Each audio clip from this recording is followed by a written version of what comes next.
La grabación de la conferencia ha comenzado. Meeting recording has started. Los materiales del retiro van a poder ser descargados también en la plataforma. Por tanto, después los que queráis podréis disponer de ellos. Y bueno, sin más preámbulos, dos cosillas para presentar a Monseñor Santiago Agrelo, que es el ponente, como os decía, del retiro, y ya sabéis todos. Lo primero, Santiago Agrelo nació en Rianxo, es rianxeiro, gallego de nacimiento.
Gracias, Miguel. Gracias a todos los que escucháis. Me da un poco de apuro este retiro, porque uno desea no simplemente hablar durante media hora, 3/4 de hora, no sé lo que será, sino que lo que diga se quede en nuestra vida. Y eso, pues, no es fácil. Voy a hablar del Adviento. No puedo hacerlo, sin embargo, sin una introducción sobre el año litúrgico y la historia de la salvación. Es una introducción que considero necesaria porque en nuestra formación, en nuestra vida espiritual, no se ha prestado atención, normalmente no se ha prestado atención a la historia de la salvación, iba a decir que nos precede, pero debo de decir en la que estamos metidos de lleno. Con lo cual nos podemos encontrar con que uno puede decirse cristiano, uno puede decirse buen cristiano e ignorar incluso lo que significa esa expresión, historia de la salvación. No digamos ya ignorar del todo lo que significa la expresión año litúrgico. Y creo que esa ignorancia que no condiciona nuestro nombre de cristianos, condiciona mucho nuestra forma de vivir la fe cristiana. De ahí que me vaya a parar no sé cuánto tiempo en esta introducción. Si decimos año litúrgico, pues uno puede entender enseguida que nos estamos refiriendo a un ciclo de un año en el que las comunidades eclesiales pues celebran una serie de fiestas, acontecimientos, fiestas de santos. Sobre todo el núcleo de ese año litúrgico está constituido por las fiestas del Señor. Eso lo sabemos todos. Pero pensar que cuando decimos año litúrgico no estamos hablando ni de un calendario ni de un libro, sino que estamos hablando de un año de nuestra vida personal, un año nuestro, un tiempo nuestro, un tiempo de nuestra vida, algo que nos ha dejado, lo queramos o no, de alguna manera, marcados. Es tan nuestro un año litúrgico como lo pueda haber sido un año de matrimonio o un año de profesión, o es un año vivido. ¿Y qué es lo que ese año representa en la vida de cada uno de nosotros? En la de un fiel cristiano, en la de un bautizado.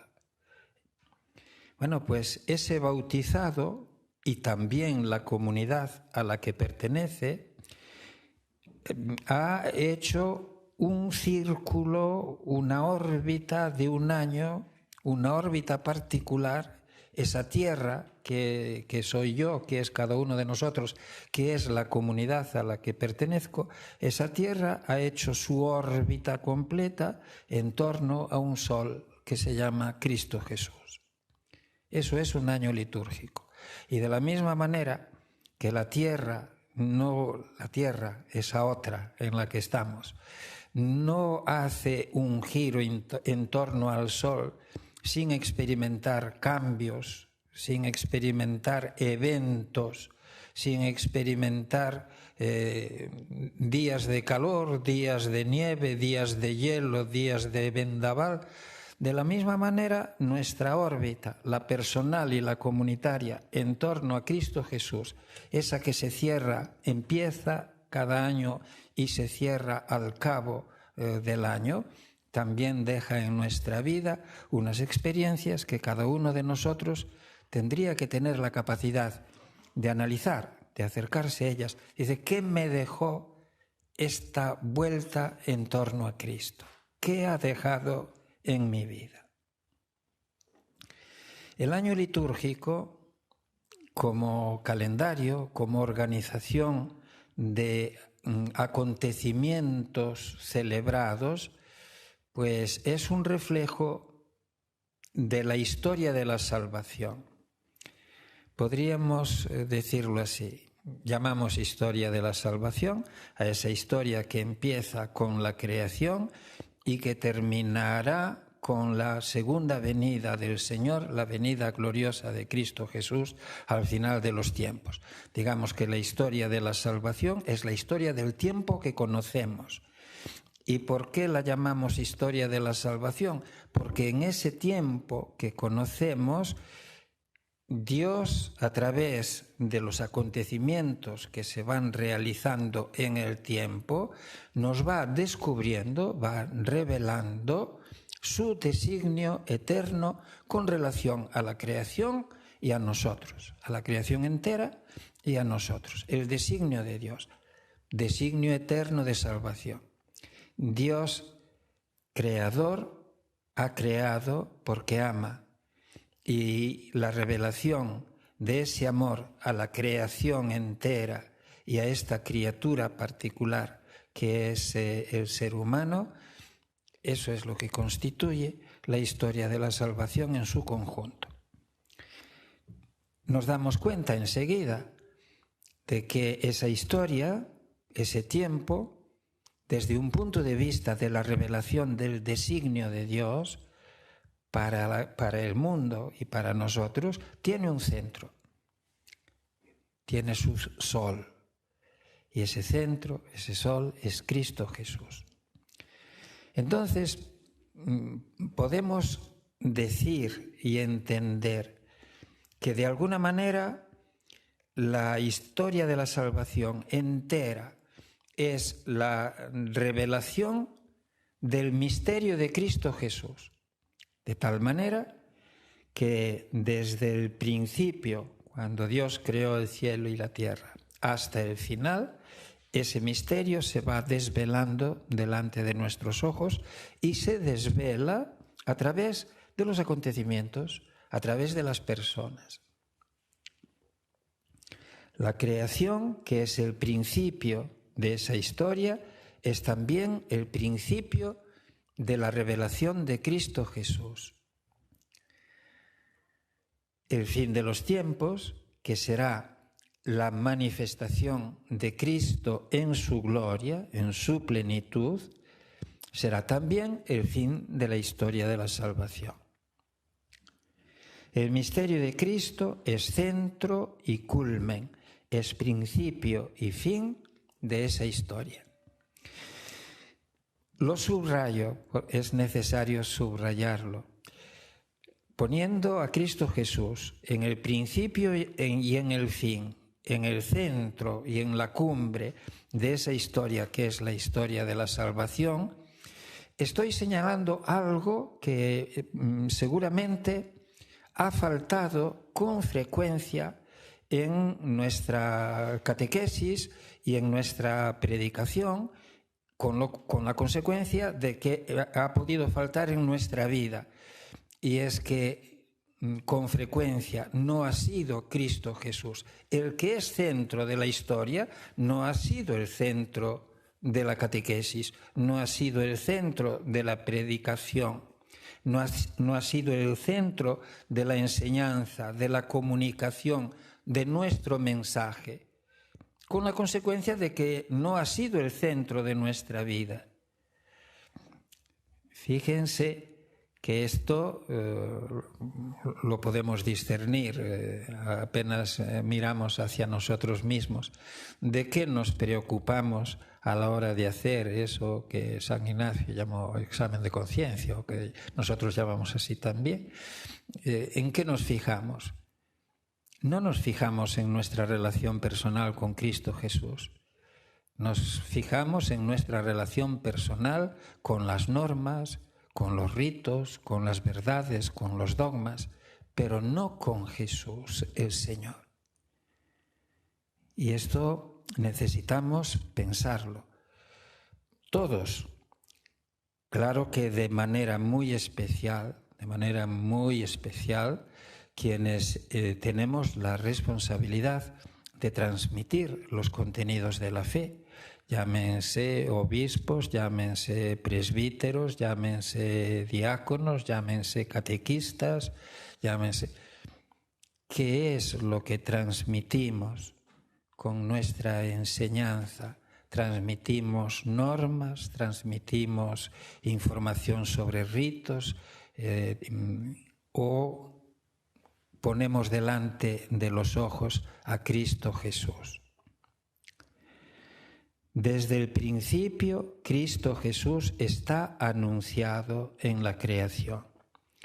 En la plenitud de los tiempos, la expresión nos resulta familiar, la palabra de Dios se hizo carne. Nos disponemos a celebrarlo. Y habitó entre nosotros, la palabra habitó entre nosotros.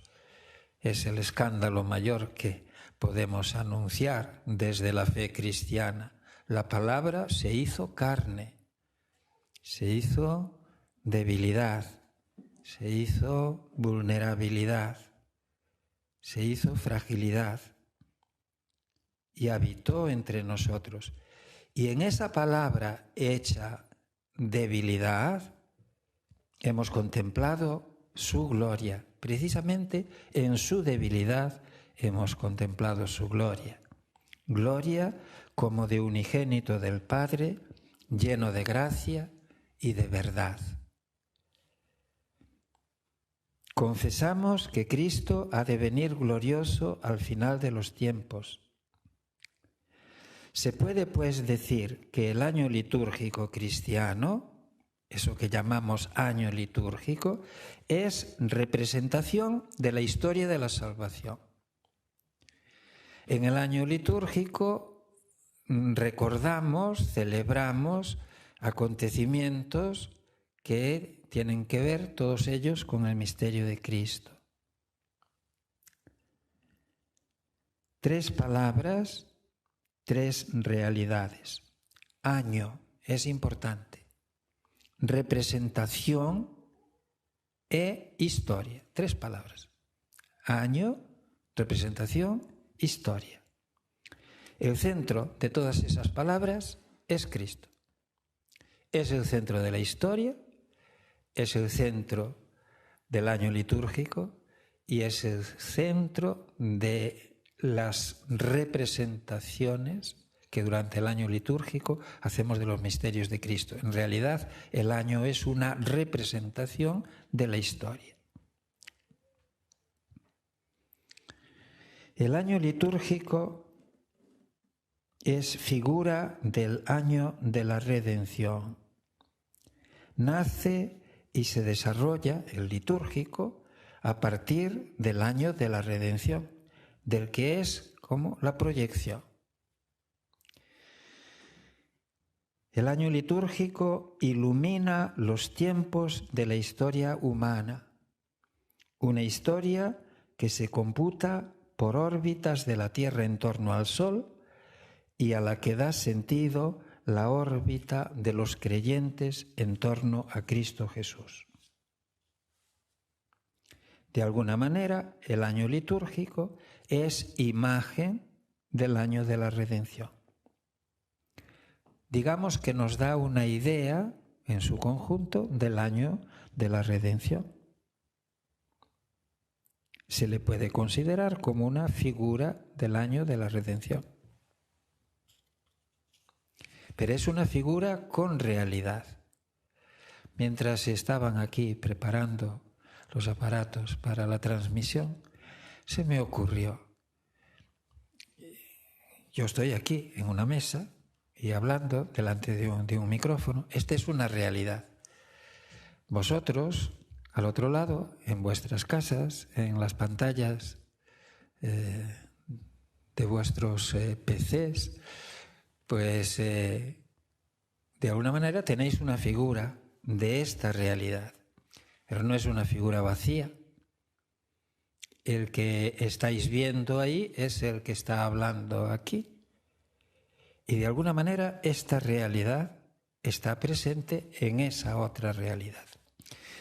Pues algo así sucede con la realidad del año de la redención o el año de la salvación o la historia de la salvación y esa representación suya, esa imagen suya, esa figura que es el año litúrgico. Nosotros entramos en el año litúrgico y allí entramos en contacto real con el año de la salvación. En ese sentido, pues podéis considerar el año litúrgico como un sacramento de la historia de la salvación. Un sacramento a través del cual nosotros entramos realmente en la historia de la salvación. Eso me ahorra entrar a hablar de lo que es un símbolo y me sirve esto que acabo de decir sobre pantallas y mesas. Lo dejamos de esa manera, creo que queda asequible para poder al menos intuir de qué van estas cosas. El año litúrgico es símbolo del año de la salvación. Lo que vemos es, digamos, el ciclo anual, el año litúrgico. Lo que no se ve, que es lo verdaderamente real, es lo simbolizado y es la historia de la salvación. Eso es lo verdaderamente real. De un año y de esa historia, el centro es siempre Jesús. Y esto me gustaría que quedase bien subrayado.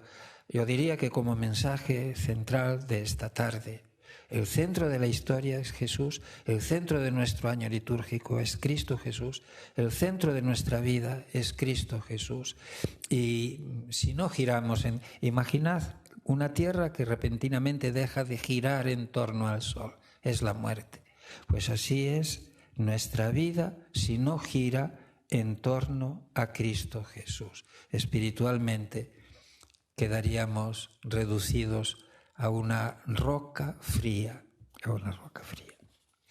El creyente no solo ha de acoger la revelación del designio divino, sino que habrá de tocar ese designio en Cristo Jesús. Habrá de palparlo en Cristo. El creyente tiene que entrar en Cristo. De la misma manera que los hijos de Israel entraron en la tierra prometida.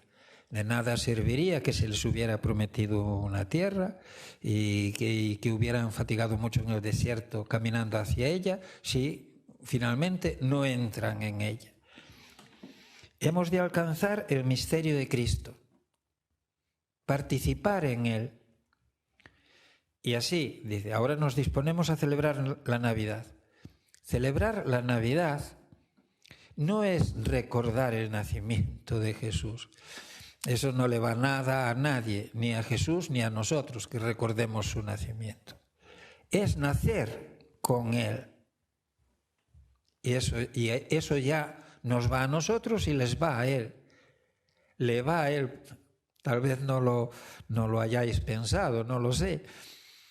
¿En qué medida le va a Él? No sé si era la lectura precisamente de esta mañana en el oficio de lectura, que el Cristo total, pues sin nosotros no se las arregla. Es decir, somos importantes para la constitución del Cristo total. No es una mera cuestión de creer cosas, practicar ritos o tener una cierta moral. Es una cuestión de perdernos en Cristo, de entrar en el cuerpo de Cristo, de ser transformados en Cristo, de tal manera que seamos realmente su cuerpo.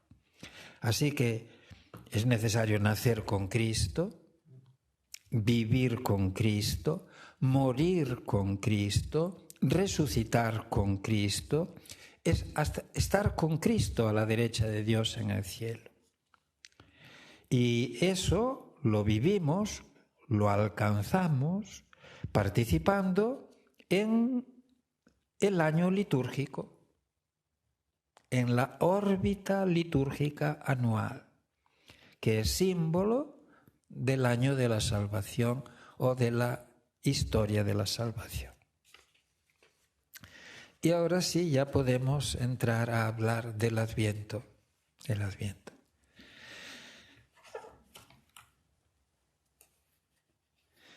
La palabra Adviento, en griego se dice Epifanía. Va a resultar que nosotros celebramos el Adviento, la Navidad y la Epifanía. Y resulta que la palabra Adviento, como tal, es traducción de la palabra griega Epifanía, también de la palabra parusía, que es la que técnicamente utilizamos en teología para designar la venida gloriosa del Señor al final de los tiempos. Epifanía significa manifestación. Parusía significa presencia, llegada, venida o promoción. Parusía. Entonces, el Adviento, por su significado, más que designar el tiempo de preparación para la Navidad, en realidad designa la Navidad. Es la Navidad, Adviento, eso es el advenimiento, la llegada, la venida del Señor a nuestra vida. En el Adviento de Jesús, la Iglesia celebra, recuerda, actualiza, hace presente simbólicamente, pero cuando digo simbólicamente, digo realmente, la primera venida del Señor en la humildad de nuestra condición humana. Eso que está encerrado en la expresión, la palabra se hizo carne, la humildad de nuestra condición, la pequeñez. La Iglesia celebra esa venida y espera la última venida del Señor. Se prepara para la última venida del Señor en el esplendor de su gloria. Entre esas dos venidas, entre esos dos advientos, se sitúa la venida continua del Señor en el misterio de los sacramentos. Los sacramentos no son ritos mágicos para producir efectos mágicos igualmente. No, son signos de la presencia y de la acción de Cristo Jesús en la comunidad eclesial. Entonces, así que entre aquella venida que ya pasó, la de Belén, para entendernos, y la última, se sitúa esta que sucede en los sacramentos y en el misterio de la vida cristiana. Un cristiano se encuentra continuamente con el Señor. Somos un mundo de paradojas, por si alguien no lo había pensado. Nosotros estamos siempre esperando al que ya está con nosotros. Es eso. Y así pasa con la presencia de Cristo en nuestra vida.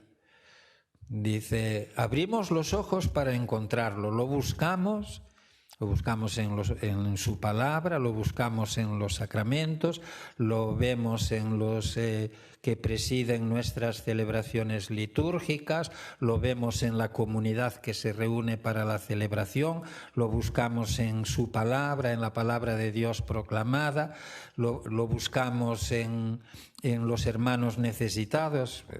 Tenemos una vista especial para reconocerlo en los pobres y está siempre con nosotros. Por eso digo que lo nuestro es una paradoja continua. Buscamos al que siempre va con nosotros y necesitamos buscarlo. El Adviento celebra el misterio siempre actual de la venida de Cristo Jesús. Es un misterio siempre actual. El que vino, encarnación, el que vendrá, parusía, última venida del Señor, viene siempre a nuestra vida. Imaginaos una comunidad cristiana, una comunidad de hombres y mujeres, atentos en los días de su vida, atentos a la venida del Señor. Seguramente que nuestra vida quedaría sanamente marcada por esta atención. Sanamente marcada. Vino, viene, vendrá a la vida de la humanidad. Y también en esto, nosotros tenemos una gran responsabilidad, la de hacer que Cristo llegue a todos. El Adviento, esa es la palabra Adviento, su significado. Si pensamos en el Adviento litúrgico, pues esas son 4 semanas antes de la Navidad, en realidad 3 semanas y parte de otra, 4 domingos que preceden a la celebración festiva anual del nacimiento del Señor. Y vamos con el sentido del Adviento. Todos los tiempos litúrgicos tienen como referencia fundamental a Cristo Jesús. Lo dijimos antes y conviene subrayarlo, no olvidarlo jamás. Todos los tiempos tienen como referencia fundamental a Cristo Jesús. El tiempo de Adviento es tiempo de preparación. Estamos hablando del tiempo litúrgico. Conviene subrayar la diferencia.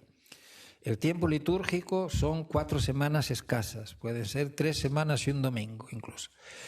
El Adviento para la Iglesia como tiempo existencial es un tiempo que dura siempre. Mientras dura nuestra vida, estamos en Adviento. Y cuando la nuestra termine, otros continuarán en Adviento hasta que se complete, hasta que se haga pleno el cuerpo de Cristo, que es la Iglesia. Entonces, como tiempo litúrgico, el Adviento es tiempo de preparación para la solemnidad de la Navidad, para la fiesta de Navidad que se nos está acercando. Tiempo de preparación. Una preparación que se supone tiene un cierto carácter ascético, digamos de una cierta discreción en todas las expresiones comunes de la vida de la comunidad, las expresiones comunes. Una comunidad cristiana, por principio, es una comunidad en fiesta. es una comunidad gozosa, es una comunidad bienaventurada. Por principio, se entiende que es así. Pero las formas en que manifestamos lo que somos, pues cambian según la tonalidad de los tiempos litúrgicos. Entonces, en Adviento, el color de los ornamentos es el morado, como en Cuaresma. Entonces, el tono es ascético, no con el rigor, si queréis, al que llama la Cuaresma, pero algo que se parece.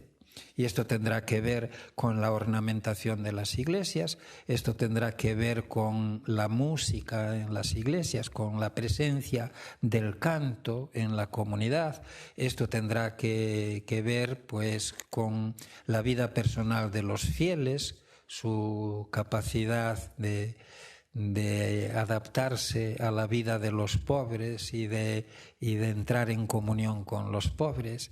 Es decir, un cierto tono ascético que no es negación de la alegría constitutiva de la comunidad cristiana.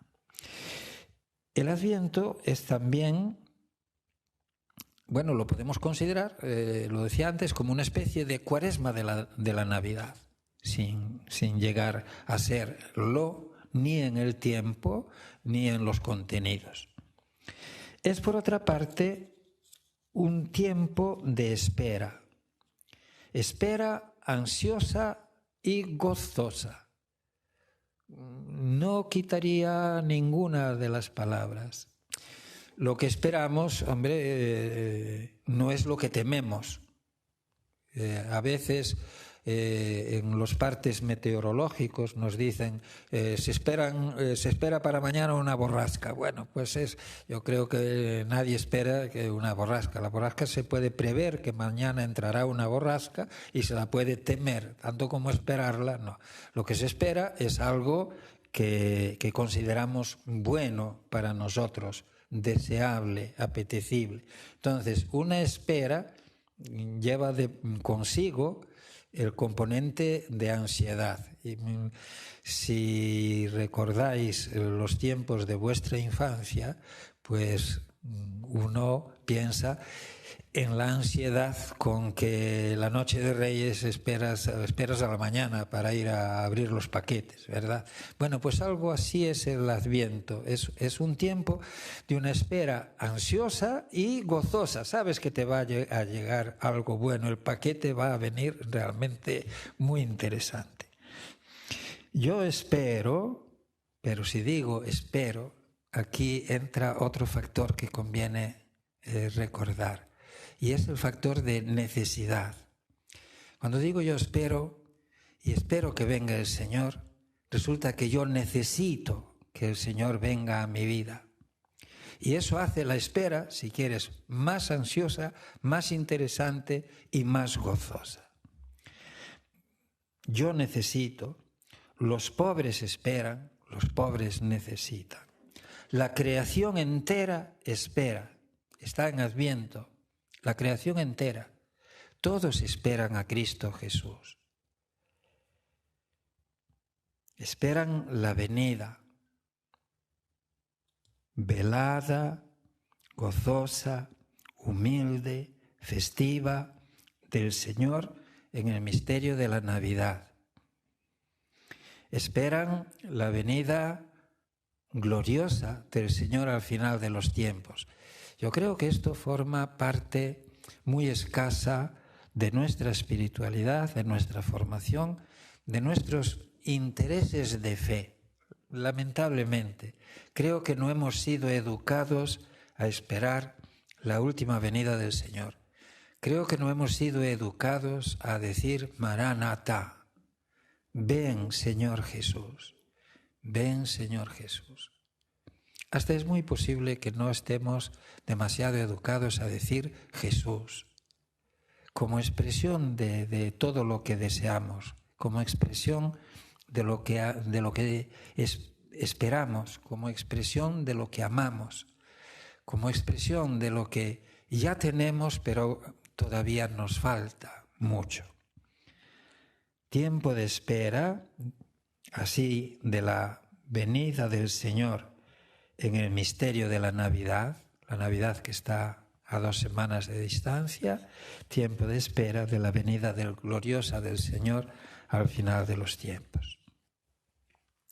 Desde esta perspectiva, pues se me ocurre un comentario sobre nuestras velas de Adviento, nuestra corona de Adviento, mejor dicho, sobre otro posible símbolo para el Adviento, un símbolo, creo yo, que sería muy interesante y que es el trono vacío del Pantocrátor.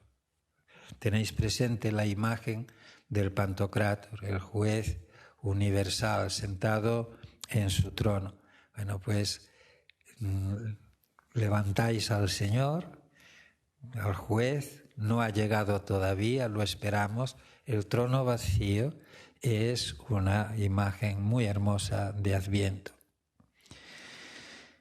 Nuestro Adviento, la espera cristiana, encuentra expresión espontánea en los textos proféticos inspirados por la espera del Mesías. Entonces, la espera ansiosa y gozosa de la venida de Cristo es única, como uno es Cristo, una es su venida, aunque todo tenga momentos sucesivos. Es como si estuviésemos hablando de 3 venidas del Señor en Belén a lo largo de nuestra vida, al final de los tiempos, pero en realidad es la única venida del Señor. El que vino vino para venir ahora en nuestra vida y al final. Se nos han dado unas personas guía para el encuentro con Cristo en la Navidad. Es decir, hay como unos personajes de Adviento, todos los conocéis. Isaías es el profeta de la esperanza de Israel. En realidad es un profeta que hace nacer un mundo de esperanzas. Todos tenéis en la mente las descripciones que él hace maravillosas del mundo que va a llegar, el banquete de manjares exquisitos, vinos de solera, un mundo donde los leones y los cabritos andarán todos juntos y todos comerán hierba, ¿no? No sé lo que dirá la hierba de este invento, pero las cosas funcionan así. Un mundo maravilloso. Es el profeta que crea mundos de esperanza. Y eso es lo que para nosotros representa la figura de Cristo Jesús. Un mundo de esperanzas que no hemos visto realizado en ningún sitio, pero que sabemos que se realizará. Y de ese mundo de esperanzas tenemos el anticipo. Tenemos el anticipo en el mismo Cristo Jesús. El Adviento hace nacer un mundo de esperanzas, anuncia su próximo cumplimiento, el cumplimiento de ese mundo en el Salvador, en un Emmanuel. El segundo personaje es Juan el Bautista, ya empezó a entrar, hoy el Evangelio hablaba de Juan, empezó a entrar en la perspectiva del Adviento, el profeta de la conversión al Señor. Para ir al encuentro del Mesías hay que salir de las propias seguridades, hay que salir del propio mundo. Y aquí necesitamos todos un aprendizaje, todos, desde el que os habla a todos los que escuchéis. Un aprendizaje para salir de nosotros mismos y dejar abierta la puerta de nuestra vida al que viene. Conversión para ir al encuentro del Mesías. Al Mesías se le encuentra en la novedad de vida. Y el tercer personaje es María de Nazaret, la mujer de la disponibilidad. A diferencia de la primera Eva, María es la nueva Eva de un mundo nuevo. María acepta el proyecto de Dios. Esta mañana una amiga mía me escribía, me decía, yo no puedo entender ni aceptar esa palabra esclava. Bueno, pues la palabra indica sencillamente la disponibilidad del creyente ante su Señor y su Dios, la disponibilidad del creyente. La que dice hágase, la que dice sí, cualquiera de nosotros cuando dice sí a Dios, no realiza un acto de esclavitud, sino un acto de profunda libertad. Es el sí más libre de nuestra vida, siempre que se lo digamos a Él, no que nos sintamos obligados a decírselo. Es la expresión de nuestra entrega, de lo que somos. El amor con que María espera a su Hijo es el modelo que hemos de imitar en nuestra espera, en nuestro adviento.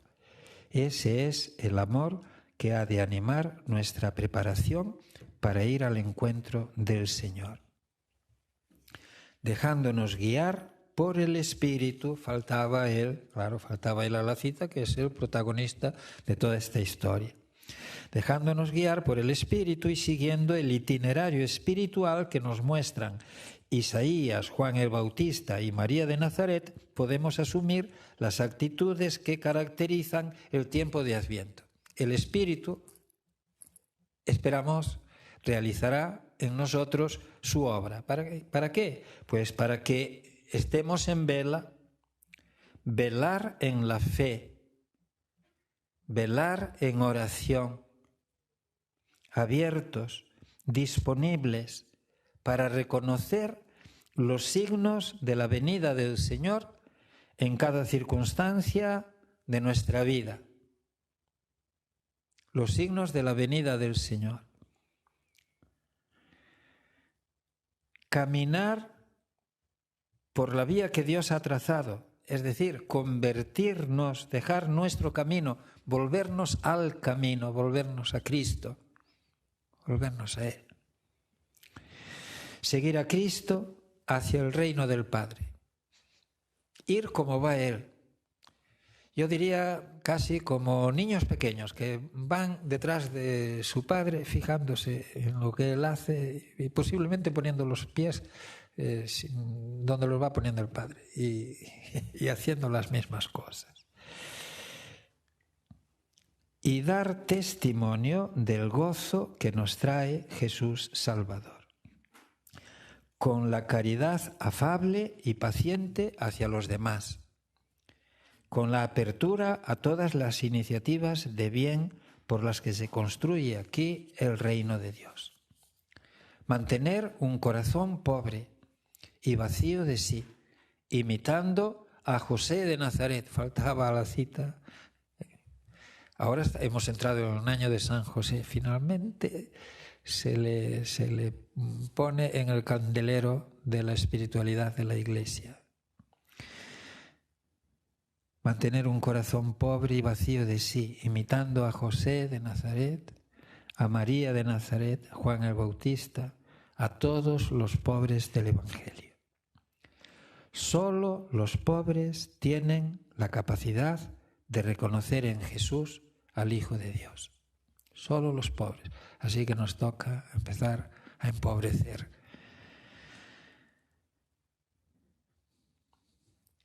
Paradojas de Adviento.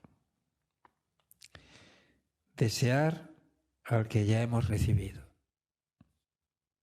Encontrar a aquel a quien siempre esperamos. Continuar diciendo, ven, Señor Jesús, al que ya está con nosotros.